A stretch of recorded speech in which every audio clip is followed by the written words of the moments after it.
मेरे गांव परौख में आयोजित इस विशेष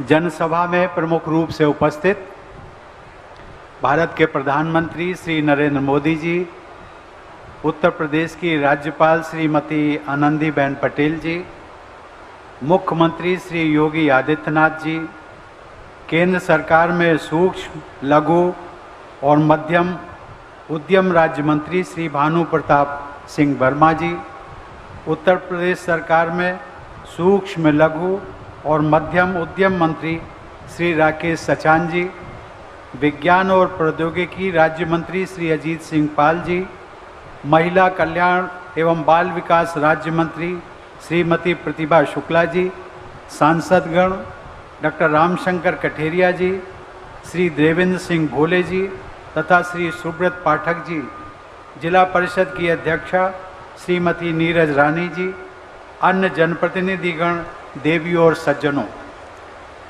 मुझे प्रसन्नता है कि मेरे निमंत्रण पर प्रधानमंत्री जी मेरे पैतृक गांव पधारे। इसके लिए प्रधानमंत्री जी, मैं अपनी ओर से और यहाँ एकत्रित सभी लोगों की ओर से आपका हार्दिक स्वागत करता हूँ। प्रधानमंत्री जी हमारे इस छोटे से गांव में जनता जनार्दन से मिलने के लिए यहाँ आए हैं, ये आपकी सहृदयता भी है और उदारता भी। आज न केवल मेरा गांव आपका ऋणी हो गया है, बल्कि मेरा जिला भी अनुग्रहित हो गया है।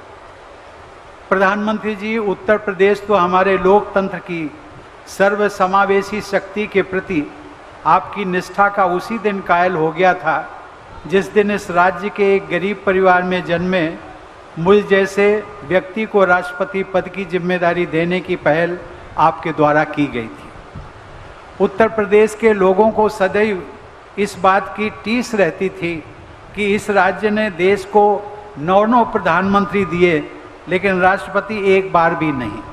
लेकिन आज उत्तर प्रदेश के लोगों को गर्व की अनुभूति होती है कि यहाँ के एक निवासी को पहली बार देश के सर्वोच्च संवैधानिक पद का उत्तरदायित्व प्रदान किया गया और इसका श्रेय प्रधानमंत्री जी आपको जाता है। इसे मैं पूरे देश का सौभाग्य मानता हूं कि प्रत्येक नागरिक के जीवन को सरल व सुखमय बनाने के लिए प्रधानमंत्री जी सतत प्रयत्नशील रहते हैं। उन्होंने भारत माता की सेवा करने के अर्थ को नए आयाम दिए हैं।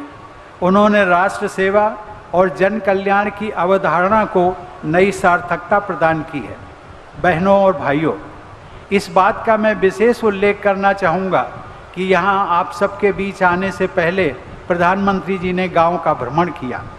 उन्होंने माता पथरी देवी के मंदिर में पूजा अर्चना की, लेकिन वे बाबा साहब डॉक्टर आम्बेडकर की प्रतिमा पर पुष्पांजलि अर्पित करना और उनको सादर नमन करना नहीं भूले। इस प्रकार प्रधानमंत्री जी ने बाबा साहब के आधुनिक भारत के निर्माण के संकल्प के लिए अपनी प्रतिबद्धता व्यक्त की है। बाबा साहब ये मानते थे कि हमारे लोकतंत्र की जड़ें हमारे देश की प्राचीन परंपराओं से ही अपनी जीवनी शक्ति प्राप्त करती हैं। हम सभी जानते हैं कि भारतीय संस्कृति पर आधारित समावेशी तथा समरस समाज के निर्माण तथा गरीब, पिछड़े और वंचित वर्गों के उत्थान के प्रति बाबा साहब जीवन भर संघर्षरत रहे। उनके आदर्शों को जिस प्रकार प्रधानमंत्री जी ने कार्य रूप दिया है, वह हम सब के लिए अनुकरणीय भी है और अपने आप में एक मिसाल भी है। प्रधानमंत्री जी, आपको यह जानकर आश्चर्य होगा कि आज से लगभग 50-55 वर्ष पहले हमारे इस गांव में